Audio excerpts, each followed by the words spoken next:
Aujourd'hui, je décide de partager ma vie, mes sentiments sur celle-ci, sur mon état de santé, sur ce que je pense au quotidien et de l'avenir qui nous attend. J'ai décidé de faire ces enregistrements pour vous détailler ma vie, de voir de ce que je pense de, par exemple, la charge mentale, des échecs au travail, tout simplement de ma vie, mon état de santé, mes échecs, mes réussites, en espérant que ça vous plaise. Je vais d'abord commencer par tout simplement parler de mon état physique, de ma santé physique qui n'est plus une santé très joyeuse depuis 2 ans et demi. Et en fait, je vais tout simplement vous détailler mon parcours sur mes échecs principalement liés à ma santé physique et pourquoi j'en suis arrivée là aujourd'hui, tout simplement. Mon état physique s'est dégradé un beau jour du mois de juillet au travail, alors que je faisais mes tâches habituelles de salarié, c'est-à-dire traiter des livraisons de colis dans un magasin qui a fait la une des journaux il n'y a pas très longtemps, un prêt-à-porter. Et en fait, je faisais mes cartons de livraison, c'est-à-dire que je mettais en magasin les vêtements. Donc, plus ou moins mon habitude, je porte des cartons qui font entre 5 et 20 kilos, on va dire.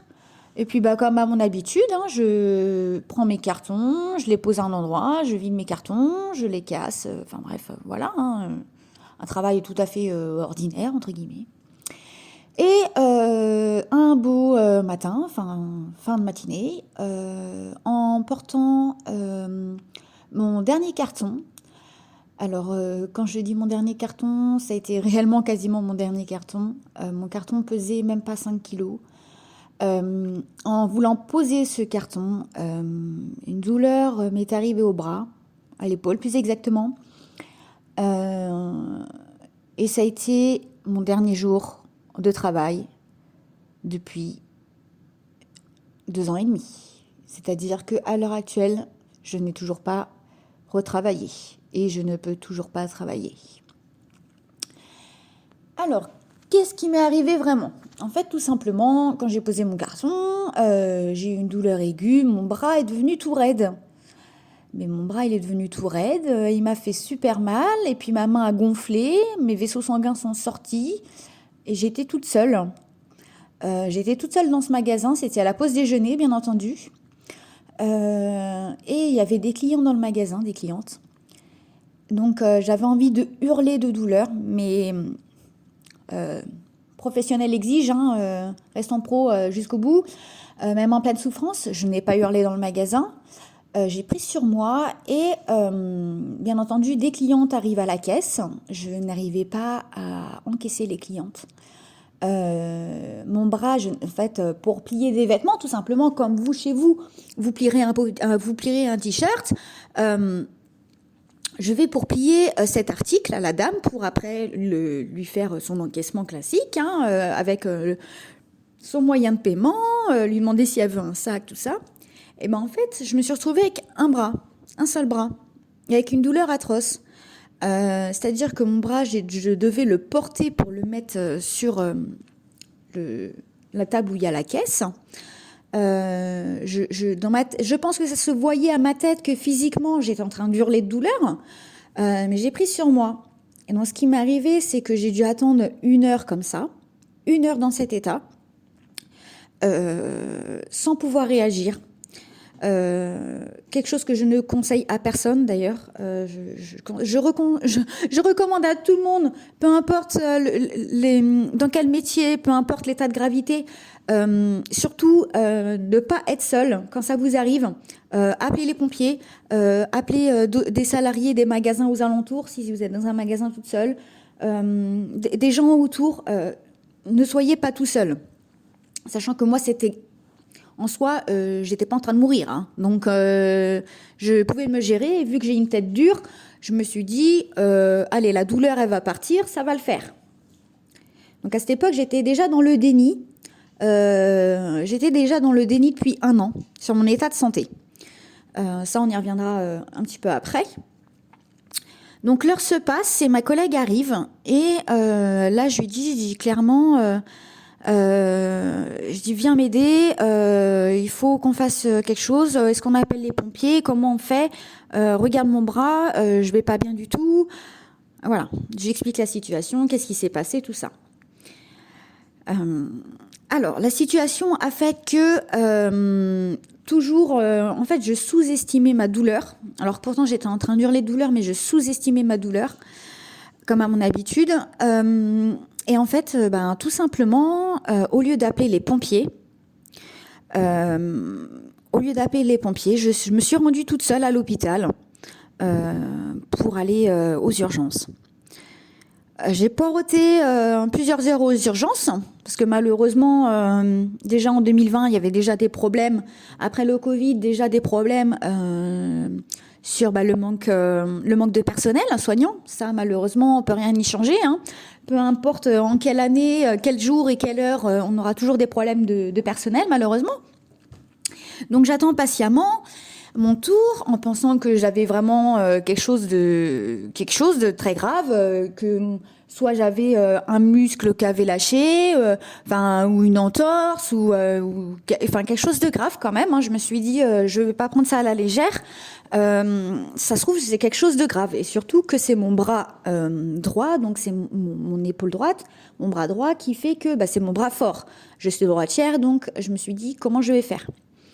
Mon bras était devenu, si vous savez à peu près, un parpaing. Un parpaing, c'est solide, dur, super lourd, imbougeable. Clairement, c'était mon bras. En fait, vous en mettez plusieurs côte à côte et voici mon bras. Donc, pour vous remettre un petit peu dans le contexte, aller aux urgences, ça a déjà été un sacré combat pour conduire, parce qu'il fallait que j'embraye, que je passe les vitesses, et du coup... je devais pousser les vitesses avec mon bras, mais pas avec mes mains. En fait, mes doigts ne réagissaient plus. Donc, au bout de plusieurs heures d'attente, quelqu'un vient me prendre en charge. D'après l'interne qui était présente, qui m'a auscultée très brièvement, une tendinite. Alors, je la regarde. Je lui dis comment ça une tendinite? Je dis non mais attendez, je dis je peux plus bouger mon bras. Je dis vous rigolez ou quoi? Je dis mon bras je peux plus le lever en l'air, je peux plus le mettre derrière. Mon bras était devenu mort en fait, raide. Donc je lui ai dit tout simplement, je dis comment ça une tendinite? Non, c'est pas possible. Elle me dit moi je dis que vous avez ça, je vous mets une attelle à votre épaule. Je vous fais votre arrêt de travail. Vous allez chez le médecin dans les 24 heures. Pour voir lui ce qu'il en pense, mais c'est une tendinite, vous allez guérir rapidement. Et puis elle me dit, donc là par contre je vous mets une écharpe, donc il faut vous faire ramener. Je dis attendez comment ça, faut que je me fasse ramener? Je dis moi je suis toute seule, je peux pas rentrer, il faut que je rentre chez moi, j'habite à plus d'une demi-heure de l'hôpital, faut que je rentre chez moi par mes propres moyens, personne peut venir me chercher. Donc, après accord avec un autre médecin, j'ai pu rentrer chez moi avec ma voiture parce que de toute façon, je ne pouvais pas faire autrement. Donc, je suis rentrée chez moi, tout simplement. Et après, je suis allée chez le médecin pour que du coup, il me prolonge mon arrêt de travail. Puisque bien sûr, quand on va aux urgences pour un arrêt de travail, un accident du travail, c'est que une ou 2 journées, je crois. Il me semble que c'était qu'une journée, en fait, pour déclencher l'arrêt. Et puis après, vous allez chez votre médecin pour qu'il vous fasse la prolongation, vraiment la feuille d'arrêt de travail, la feuille d'accident de travail et tout ça. Donc, sauf que moi, me voilà avec mon bandage et puis ma feuille, mais avec soi-disant une tendinite. Puis j'ai déjà eu des tendinites, je me suis dit, c'est pas possible, c'est pas ça. Donc, je m'inquiétais parce que je me suis dit quand même, aux urgences, Ils prennent pas ça au sérieux. Pour eux, c'est un petit truc qui va se résoudre en 2 minutes. Enfin, en 2 minutes, j'exagère, mais ils m'ont dit, vous en avez pour 3 semaines. À l'époque, ils m'avaient dit, oui, vous allez être guéri dans les 3 semaines. Bon, je me dis, c'est merveilleux ça. Si tout rentre dans l'ordre et puis que j'ai plus mal au bout de 2 jours, que dans 3 semaines, je peux reprendre le travail. En plus, je devais être en vacances à cette période-là. Je me suis dit, c'était à 1 semaine de mes congés exactement. Je me suis dit, déjà, il va falloir que j'annule mes congés payés pour les décaler, tout ça. Toujours dans le déni, j'étais toujours dans le déni. J'ai pas eu d'électrochoc. Et puis, en fait, de là a commencé tout un long processus avec les médecins. Et c'est du coup le 2e chapitre. Alors, les rendez-vous avec le médecin. Alors, c'est un médecin que j'avais très peu vu, que je connaissais pas encore beaucoup. Maintenant qu'il me connaît très bien, puisque ça fait maintenant au total plus de 2 ans et demi que je vais le voir. Donc en fait il m'a demandé qu'est-ce qui m'arrivait, tout ça, et puis on a commencé à discuter, il m'a ausculté le bras, et là ça s'est vite compliqué, parce qu'il m'a dit oui, vous avez peut-être une déchirure musculaire, en fait vous avez une déchirure musculaire au niveau du trapèze peut-être, et au niveau du biceps. Donc là, ils m'ont dit, on va essayer de faire des examens pour vérifier si c'est ça et tout ça. Et puis, on va essayer des médicaments. Alors, petit problème numéro 1, c'est que les médicaments, j'ai une très forte résistance aux médicaments. Donc, les médicaments ne me soulagent pas.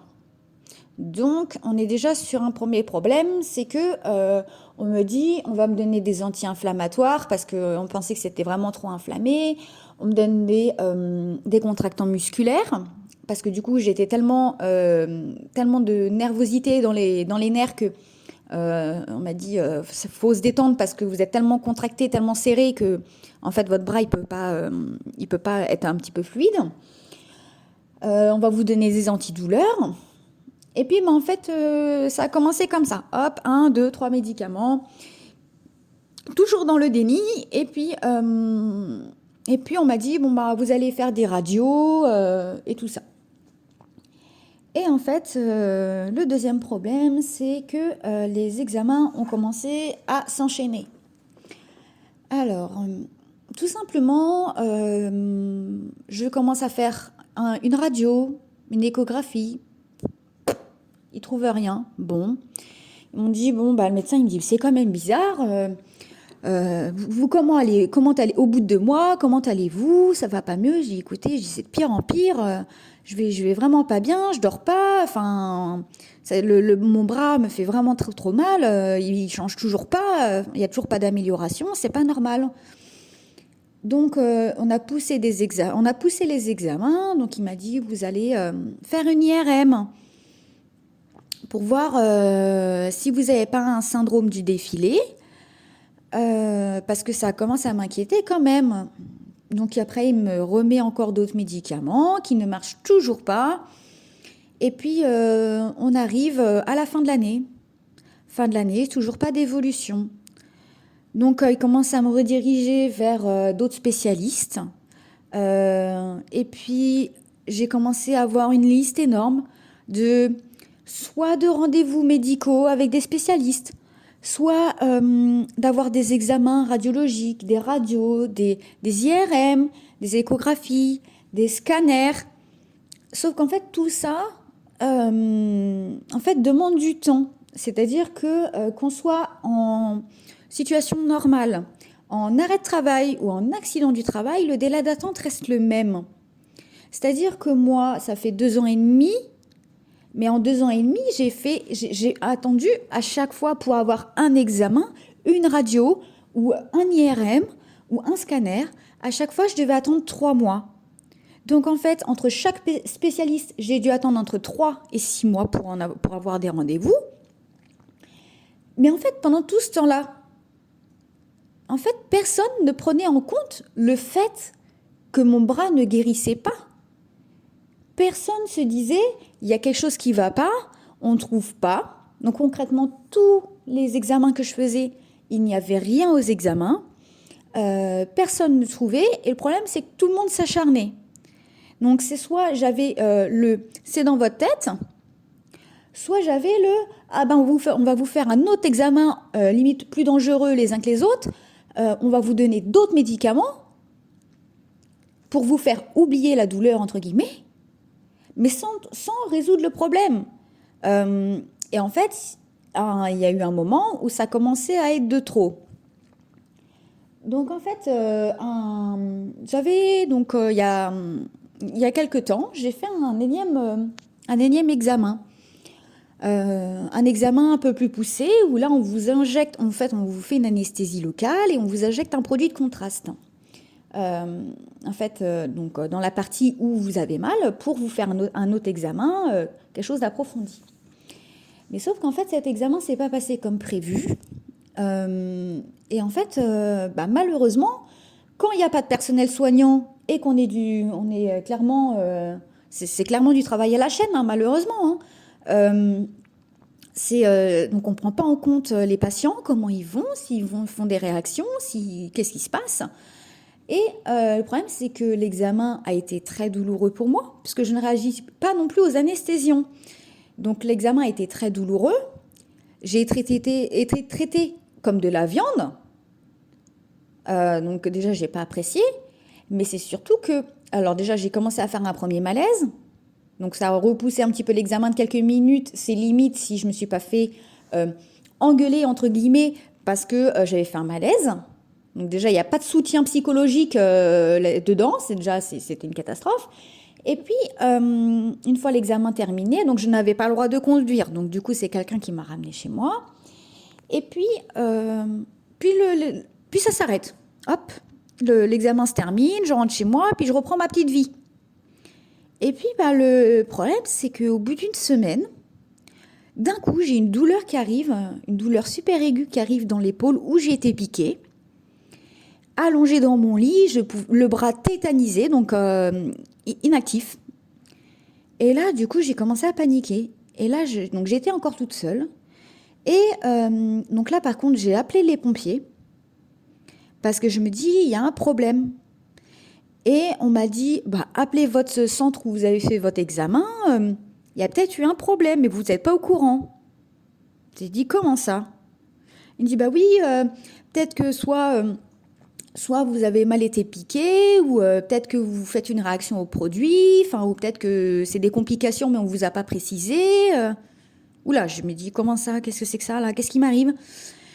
J'ai appelé le centre où j'avais fait donc cet examen et en fait, il s'avère que j'ai fait une réaction allergique aux produits de contraste. Sauf que le problème, c'est que je ne pouvais rien faire, donc j'ai fini aux urgences. Donc, ils ont dû me donner des médicaments et puis, sauf que le problème, c'est que la douleur ne s'arrangeait pas. Donc j'ai attendu que ça se passe entre guillemets, hein, donc j'ai attendu au moins une semaine que ça parte. Donc je vous laisse imaginer dans l'état dans lequel j'étais en fait après ce rendez-vous qui m'avait littéralement traumatisée le jour de l'examen et une semaine après.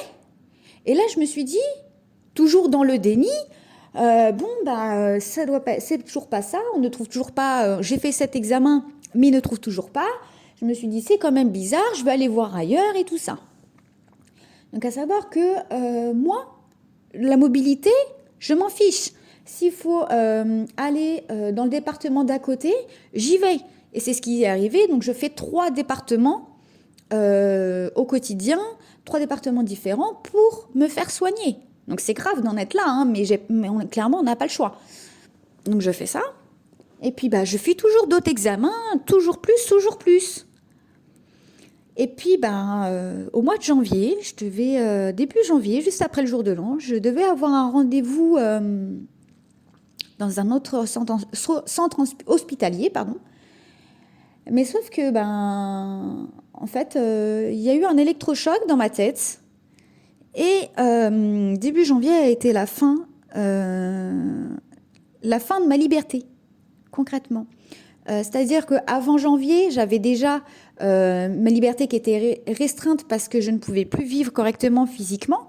Donc j'étais coincée chez moi parce que je ne peux plus utiliser mon bras. Mon bras était complètement foutu et toujours complètement foutu à l'heure actuelle. Hein.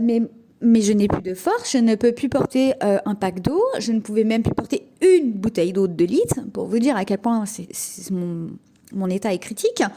Donc il y a des fois, je pouvais même plus m'habiller tellement mon bras, il répondait plus. Enfin, bref. J'ai essayé tout plein de traitements à côté, hein. C'est-à-dire que moi, toujours dans le déni, je me suis dit, je vais essayer le kiné, je vais essayer l'ostéo, je vais essayer plein d'alternatives, hein, en fait, pour guérir. Parce que moi, tout ce que je voulais, c'était guérir. Et c'est pour ça, d'où l'acharnement avec les médecins, avec les spécialistes. Moi, je veux guérir, c'est mon but, en fait. Je veux guérir. On m'a dit, je devais guérir en 3 semaines. Donc moi, je comprends pas pourquoi ça fait plusieurs mois que je guéris toujours pas. Et en fait, il m'est arrivé ce qui m'est arrivé au mois de janvier, c'est-à-dire que j'avais rendez-vous, mais je ne suis jamais arrivée au rendez-vous. Donc en fait, pendant des mois, j'ai pas pu conduire, tout simplement avec mon bras, puisque mon bras ne me le permettait pas. Et puis, j'ai commencé à récupérer un petit peu de mobilité, à pouvoir repasser les vitesses. Donc, je me suis dit, je vais aller à mon rendez-vous toute seule. Quelle fut ma bonne idée d'aller au rendez-vous toute seule? Sauf que je pense que, en fait, j'ai commencé à avoir un électrochoc à ce moment-là. Et en fait, mon bras et mon cerveau se sont liés. Et ma tête m'a dit, stop. Sauf que je vous laisse imaginer, quand mon cerveau a dit stop, j'étais sur l'autoroute et j'étais à 20 minutes de l'hôpital, en pleine autoroute. Et mon cerveau, il a dit stop. Mais il a dit stop à tout. C'est-à-dire qu'il a dit stop à la douleur au bras, il a dit stop à l'acharnement, il a dit stop, t'as pas le moral, arrête. Et en fait, il est arrivé ce qui est arrivé. C'est-à-dire que j'ai réussi à sortir de l'autoroute malgré moi, parce qu'en fait, on a tous le subconscient qui réagit dans ces moments-là, malgré qu'on soit au bout du bout, on arrive à sortir indemne. Je ne sais pas comment j'ai fait pour sortir indemne de l'autoroute. Je préfère être honnête avec vous, je ne sais toujours pas à l'heure actuelle comment j'ai fait pour prendre la sortie d'autoroute et pour payer l'autoroute. J'ai payé avec ma carte bancaire, hein, mais je ne sais pas quelle force j'ai eue pour quitter l'autoroute. C'est pour vous dire à quel point j'étais dans un état mais totalement mais dissocié de moi-même. Hein. Et à partir de ce jour-là, ça a été la descente aux enfers. C'est-à-dire que le jour où j'ai eu le rendez-vous, j'ai appelé la clinique pour leur dire, écoutez, je suis malade, donc je ne savais pas ce que j'avais. Je suis malade, je suis à 10 minutes de la clinique, mais je ne peux pas arriver jusqu'à vous. En fait, je me sens pas bien. Et en fait, je pensais que j'avais le Covid. Toujours dans le déni, je me suis dit, je dois avoir le Covid. Sauf que à cette période-là, il fallait encore faire des tests, soit être vacciné, soit faire des tests pour entrer à l'hôpital. Donc j'avais bien fait mon test était négatif. J'en avais pris au cas où avec moi dans la voiture. Je fais un test, toujours négatif. Bon, je comprends pas, je dis c'est vraiment bizarre, je me sens pas bien. Enfin, comme j'avais tous les symptômes du Covid, je vais être honnête, hein, j'avais tous les symptômes du Covid, donc je sais pas ce qui m'arrive. Donc en fait, j'ai un membre de ma famille qui a dû venir me chercher sur l'autoroute pour me ramener chez moi, parce qu'en fait, j'étais dans l'incapacité de conduire. J'étais même plus moi-même. Le centre hospitalier n'a pas été clément avec moi, donc c'est-à-dire que ça faisait déjà 1 an et demi que je poreautais, que j'attendais de savoir ce qui m'arrive. Ils n'ont pas été cléments avec moi, ils m'ont dit « Oui, écoutez, faudra revenir pour reprendre rendez-vous, mais bon, le délai d'attente reste le même, donc là, on va vous refaire poreauter 4 mois de les délais d'attente. » Sur le coup, je m'en suis pas rendu compte. Moi, j'étais tellement dans un état tellement second, j'étais même plus moi-même. Je dis oui, mais j'étais incapable. Je voulais que tout s'arrête. Je n'en pouvais plus. Et sauf qu'une fois rentrée chez moi, une fois rentrée chez ma famille, donc de là a commencé en fait la révélation, entre guillemets, de l'arrêt du déni et en fait de qu'est-ce qui m'arrive. Et ce qui m'arrive en réalité, c'est moins drôle que prévu. C'est-à-dire que je me suis acharnée, j'ai tellement pris sur moi que je me suis bousillé le corps, mais je me suis également bousillé la santé mentale en fait. Que j'ai repris mes esprits, en fait on s'est demandé ce qui m'arrivait. Donc je suis retournée chez médecin, tout ça, RAS. Et en fait, ce qui m'est arrivé au volant m'est arrivé une autre fois. Et encore une autre fois. Sauf que à tel point qu'en fait, on a dû appeler les pompiers. On a dû appeler les pompiers une première fois. Sauf qu'on a dû aller aux urgences. Et là, ils m'ont demandé si... Donc, ils pensaient aussi au Covid. Donc, test PCR, toujours pas de Covid à signaler. Puis après, ils m'ont demandé si j'étais pas enceinte. Puis je dis, attendez, mais c'est quoi le rapport je sais pas du tout, je comprends pas. Pourquoi vous voulez que je sois enceinte? Parce que j'avais des vomissements, des nausées, tout ça. Bon, bah du coup on fait un test, vérifier si je suis pas enceinte. Et puis bah non, toujours pas, hein, donc pas de Covid, pas enceinte. Bon bah voilà. Et puis la personne me dit, oui mais vous devez être stressée. Bah je dis oui, mais bon.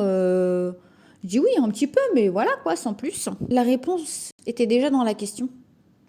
Simplement. C'est-à-dire que je me suis tellement pas écoutée pendant 1 an non-stop. Je me suis pas écoutée. Je me suis tellement mis la pression, mais sans relâche, pendant 1 an non-stop, tous les jours. Tous les jours. J'ai fait des 3 heures de route par jour pendant 6 mois. Pendant 6 mois. Pendant les 6 autres mois. J'habitais plus qu'à 15 minutes du travail, mais j'allais toujours plus. Et j'avais toujours pas de congé. J'ai fait 1 an non-stop, sans congé, sans repos, à me sacrifier. J'ai sacrifié toute ma vie pour mon travail. Et sauf que le problème, c'est que, oui, j'ai tellement sacrifié ma vie que je le paye maintenant.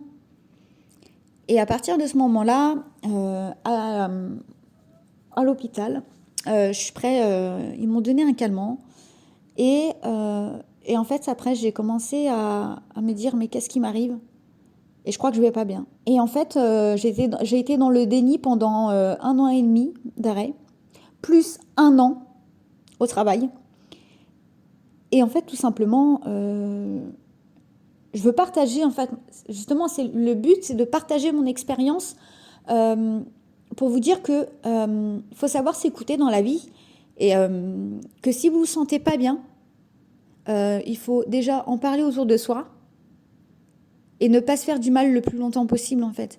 Si vous vous sentez pas bien dans un travail, si pour vous c'est trop de contraintes de faire des heures de trajet, si pour vous vous êtes trop contrarié parce que vous vous entendez pas avec votre patron ou avec vos salariés ou avec les salariés ou ne forcez pas le destin, en fait. Si vous vous sentez pas bien, il faut justement dire adieu à tout ça, en fait. Dire, oui, c'est pas grave, ça va pas, ça va pas comme je veux, je me sens pas à l'aise, je me sens plus bien. Il faut s'en aller, tout simplement. Il faut s'en aller et parler autour d'eux. Et si on peut pas s'en aller tout de suite, par exemple, déjà se mettre en arrêt de travail peut être une bonne alternative. En parler à des psys, en parler à sa famille, à ses amis. Ça peut vous aider à vous rendre compte que déjà de une, c'est de trop, votre travail est trop pour vous, c'est trop important, ça prend trop de temps, ça empiète sur votre vie personnelle et en fait ça vous plombe le moral et il faut pas rester comme ça en fait tout simplement, il faut lâcher prise et il faut se dire non, en fait je peux pas rester dans cette situation qui est trop compliquée pour moi, qui est trop dure à vivre. Maintenant on va parler de ce qu'il en s'est suivi de ça, du jour où j'ai réalisé que en fait c'était dû au travail. Alors en fait, j'ai pas réalisé tout de suite que mon bras était c'était dû au stress et à tout ça. En fait, c'est d'abord mon mental qui a lâché. et mon corps tout entier a lâché. Donc, c'est-à-dire que j'ai commencé à faire des crises d'angoisse. Des crises d'angoisse avec des crises de tétanie. Donc, c'est ce qui m'est arrivé au volant sur l'autoroute.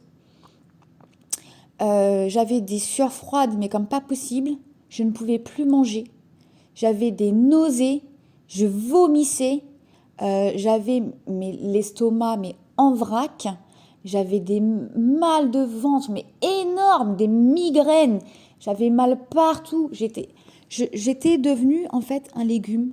Je ne dormais plus. Je respirais plus. J'étais envahie par... Mon corps entier était envahi par tout ce stress et toute cette négativité et tout ce qui m'arrivait en fait. Et tout m'est tombé sur le coin du nez. Et en fait, ça a été le carnage. Ça a été le carnage. Et là, j'ai eu de l'aide de mon médecin qui m'a dit, là, par contre, il faut prendre des médicaments. Alors après, chacun a son rapport aux médicaments différemment. Chacun est libre de penser ce qu'il veut. Mais pour moi, les médicaments étaient une première étape vers l'avancement. C'est-à-dire que j'en ai pris pendant plusieurs mois. Et je suis encore là. Et heureusement que j'ai eu des médicaments. Heureusement. Parce que j'ai passé des journées et des semaines tétanisée au fond de mon canapé, à pleurer. Je pleurais. Je pouvais plus. J'étais vide. Je pouvais plus me contrôler. Je contrôlais plus rien. J'étais plus maître de ma tête ni de mon corps. Plus rien. Plus rien. Mon corps, il a dit stop. Ma tête, elle a dit stop. Il fallait réagir. Et de là, j'ai commencé à me soigner. J'ai commencé à prendre sur moi. J'ai commencé à me remettre en question.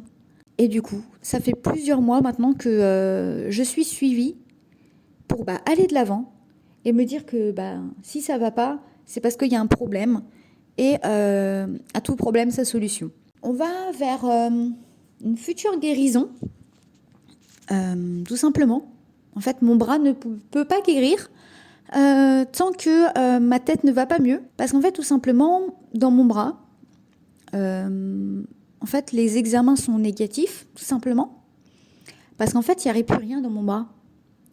C'est-à-dire que mon bras refuse de travailler. Mon bras refuse d'aller mieux tant que je ne vais pas mieux globalement. Donc, c'est-à-dire que donc je me fais aider par plusieurs corps médicaux, mais je dois aller mieux mentalement, psychiquement, tout ça. En fait, je dois aller mieux pour retrouver le moral, être en pleine forme et pour guérir de mon bras. Et ce qui est merveilleux, c'est que déjà en 2 mois, rien qu'en 2 mois, là, j'ai eu des progrès. J'ai eu de l'avancement, je vais mieux. J'ai mon bras qui reprend peu à peu de sa vie. Alors le chemin est encore long. On m'a spécifié que mon chemin allait être encore assez long, puisque en fait tout simplement, donc je vais mieux, mais c'est pas encore résolu. Donc c'est-à-dire que j'ai encore mal à mon bras quand même. Je ne peux toujours pas faire grand-chose avec mon bras, mais il faut du temps. Il faut du temps pour guérir et ce temps-là, je ne me le donnais pas avant. Et en fait, maintenant, je n'ai pas le choix que de me le donner si je veux guérir et si je veux aller de l'avant. Je vais aborder aussi un thème un peu délicat pour clore. C'est que à l'heure actuelle, je n'ai plus confiance au corps médical. C'est-à-dire que, alors pour ma part, attention, ce n'est que mon avis personnel. Pour ma part, je ne crois plus dans les médecins. Je ne crois plus dans rien. Dans les hôpitaux, dans les cliniques privées, les urgences, les radiologues, tout ça, je ne crois plus en personne. C'est clair et net. Les personnes, ils vous prennent de haut, ils vous prennent pour de la viande, clairement. Vous n'êtes qu'un numéro sur leur liste. Ils ne vous écoutent même pas. Est-ce que vous vous rendez compte le nombre? J'ai vu un nombre incalculable de médecins différents, de spécialistes différents. J'ai fait pas moins d'une dizaine d'examens. Il n'y a pas une seule personne qui a été capable de m'aider. Pas une seule personne a été capable de me soigner, de m'aider à aller de l'avant. à me dire « Ah ben non, mais écoutez madame, c'est parce que vous êtes tellement mal que votre bras il a lâché. » Il n'y a pas une seule personne qui m'a dit « Oui, bah c'est peut-être parce que c'est peut-être parce que vous allez pas bien. » Il a suffi que mon corps soit tellement mal, que mon corps réagisse et qu'il fasse une crise d'angoisse et de tétanie pour que enfin on réagisse que du fait que en fait c'est mon corps me fait signe que mon mental ne va pas bien pour que je m'oblige à m'arrêter, pour que je retrouve le moral, pour que je retrouve la foi. Et ça c'est quand même grave qu'au bout de autant de temps, en fait on réagisse pas. En fait pour les médecins, pour toutes les personnes que j'ai vues, la seule solution ça a été de me bourrer de médicaments. De médicaments, d'antidouleurs, d'anti-inflammatoires, de décontractants musculaires, de tout et n'importe quoi. Alors, clairement, si vous avez un choix à faire entre prendre des antidouleurs ou ne pas en prendre, ou des médicaments dans ce type, je vous conseillerais toujours de ne pas en prendre. Concrètement, on m'a donné des médicaments hyper forts parce que je souffrais tellement et parce que je ne réagissais pas aux autres médicaments. On m'a donné des médicaments à tel point qu'il y a un médicament, le dernier en date que j'ai eu, pour vous dire, j'avais des hallucinations. Je faisais encore plus de cauchemars. Je voyais des trucs qui n'existaient pas quand même. C'est grave. Quand on en arrive à ce stade, j'ai eu peur pour moi-même, hein, j'ai eu peur pour ma propre vie, là. Hein. Je me suis dit, et encore parce que je n'avais pas pris la dose recommandée, j'ai pris moins que la dose recommandée pour ma posologie, parce que je me suis dit, je ne connais pas le médicament, on ne sait jamais. J'ai eu peur pour ma vie, concrètement. Donc, il faut savoir, je pense qu'il faut savoir doser aussi avec les médicaments. En fait, si vous avez trop mal, non, mais il faut pas. À un moment donné, il y a des seuils de douleur où il faut pas les passer. Si vous avez une migraine, les migraines, si elles sont là tous les jours, non. Enfin, déjà, il faut se faire aider. Enfin, il y a sûrement des problèmes à guérir en fait, mais il faut arrêter de se dire que oui, je vais prendre un médicament, ça va être la solution. Après, c'est que mon avis, mais parce qu'après, on pourrait dire oui, mais bon, écoute, tu as pris des médicaments pour ces crises d'angoisse et tout ça. Alors oui, j'ai pris des médicaments pour m'aider à me reposer, parce que clairement, mon cerveau en fait a tellement cogité, telle une machine à vapeur, que en fait, mon cerveau a explosé. Et après, il s'est mis en reset.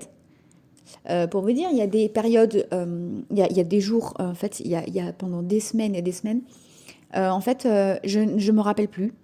J'ai des trous. J'étais devenue un légume. Il y a des jours, je dormais la journée. Je dormais pas la nuit, mais je dormais la journée. J'ai eu plein de... En fait, mon corps, il a dit non, il faut t'aider à te soulager pour réussir à se reposer. Mais par contre, au début, je me suis dit oui, je vais prendre 2 semaines de médicaments et puis hop, tout va revenir à la normale. Encore une énième fois le déni. Et je me suis dit non, au bout des 2 semaines, je me suis dit non, ça va toujours pas. Et en fait, mon état s'est un petit peu aggravé. Parce qu'en fait, mon corps s'est détendu. Et en fait, j'ai pris conscience dans l'état actuel dans lequel j'étais, je me trouvais. Et en fait, c'est là où après, j'ai lancé le processus de voir une psychologue, de me faire aider par n'importe quel moyen qui était possible, avec le moins de médicaments possible, et de tout ce qui est en rapport avec mon bras, je le délaisse, je le mets d'un autre côté. Et alors, par contre, il y a d'autres problèmes qui se posent, c'est qu'en fait, je me fais toujours soigner pour mon bras. Ils veulent tester une méthode alternative pour guérir mon bras. Pour me guérir, non, parce qu'on m'a précisé que je ne pouvais pas avoir de guérison totale. C'est pour ça aussi le problème des médecins et tout ça, c'est que on vous promet monts et merveilles, puis après on revient sur sa décision, et puis après on ne sait plus trop, et du coup ça crée du flou. Et d'un côté, dans les méthodes alternatives, vous allez vous en remettre, et de l'autre côté, ah bah non, mais votre bras, vous ne pouvez pas le récupérer à 100%. Et c'est là que je me suis un petit peu entre deux, parce qu'en fait, je ne sais pas si je dois m'acharner avec ce traitement ou pas. C'est-à-dire que je suis entre deux chaises, parce que je ne sais pas si je dois m'acharner encore sur mon bras ou pas, ou si j'en ai assez. Parce que d'un autre côté, on me dit, non, mais en fait, vous allez aller mieux. Mais pourquoi je fais encore ces rendez-vous médicaux? Mais le problème de ces rendez-vous médicaux, c'est que j'en ai besoin parce que je suis encore en accident du travail. Et donc et je ne suis toujours pas apte à travailler, hein. Clairement, mon bras n'est pas assez autonome pour travailler. Donc si je ne fais pas ces examens-là, ils vont arrêter le processus. En fait, c'est tout un processus pour l'indemnisation de l'accident de travail, tout ça. Ceux qui ont été déjà confrontés à ça savent. Mais en fait, si je ne me soigne plus pour mon bras, concrètement, si je me soigne juste mentalement, en fait, je ne vais plus être pris en charge. Et ce qui fait que je vais avoir tout perdu. Je vais tout perdre, en fait. Et ça, pour l'instant, je ne suis pas prête à l'accepter. Parce que concrètement, j'ai perdu en plus mon emploi il y a quelques semaines. Et en fait, je pense que donc pour moi, c'est encore un énième échec. On parlera prochainement des échecs au travail. Mais pour l'instant, je ne suis pas prête à subir ça en plus. J'ai trop de problèmes dans ma vie et trop de choses se sont accumulées. Et là, j'ai qu'une envie, c'est de souffler et aller de l'avant. Et ça marche, puisque ça fait quelques semaines que je vais mieux, que je peux reprendre à peu près une vie normale. Alors attention, une vie normale, pour moi, elle est toujours entourée de flou. C'est-à-dire que moi, dès que je me réveille le matin, je suis toujours dans le flou. En fait, ma vision est floue. Parce qu'en fait, je suis encore dans une espèce de bulle extérieure qui fait que je ne suis pas encore moi-même parce que je ne suis pas encore guérie. Donc, je ne suis pas encore totalement moi-même. Mais on va vers l'avant. Je vais mieux. Je peux ressortir de chez moi, ce qui est déjà exceptionnel. Et en fait, je recôtoie du monde. Je peux réutiliser ma voiture, quelque chose que je ne pouvais plus faire. Hein. J'ai eu la phobie du volant en plus. Donc, je ne pouvais plus monter dans mon véhicule. Il fallait que je me fasse conduire, peu importe mes déplacements. Il fallait que je me fasse conduire à droite, à gauche. Je ne pouvais plus aller dans un magasin. Je ne pouvais plus voir des gens. Je faisais même des crises d'angoisse dans les cabinets médicaux. Hein. J'étais devenue à un stade, je ne pouvais plus rester toute seule aussi. J'ai eu un problème où je ne pouvais plus être toute seule chez moi. Je devais avoir de la présence constamment chez moi. Et maintenant, je peux refaire tout ça. Ça a mis du temps, mais j'y arrive. Donc, c'est aussi un message pour faire passer aux gens que comme quoi rien n'est impossible. Si vous voulez guérir, si vous voulez aller de l'avant, c'est possible, mais il faut du temps. Et quand on va pas bien mentalement, ça va pas se résoudre par Saint-Esprit. Il faut travailler sur soi et demander de l'aide aux gens si vous en avez besoin. Et pas avoir honte en fait. Ne pas avoir honte de dire que ça ne va pas, qu'il faut besoin d'aide. Parce que tout simplement, si vous restez enfermé dans votre bulle, si vous gardez tout pour vous, eh ben vous finirez peut-être comme moi, peut-être pas d'ailleurs, parce qu'il y a des gens à qui il n'arrive jamais rien, mais peut-être rien, peut-être comme moi, peut-être plus grave. Chaque personne réagit différemment, mais prenez soin de vous. Il faut s'écouter, il faut écouter son corps. Si ça vous contrarie, vous avez mal quelque part, si vous avez mal quelque part, écoutez-vous. Si ça va pas, il faut pas avoir honte et il faut s'arrêter tout simplement. Voilà. Merci de m'avoir écouté pour ce premier épisode et puis la prochaine fois on parlera peut-être des échecs tout simplement liés à mon travail. Merci bien et à bientôt.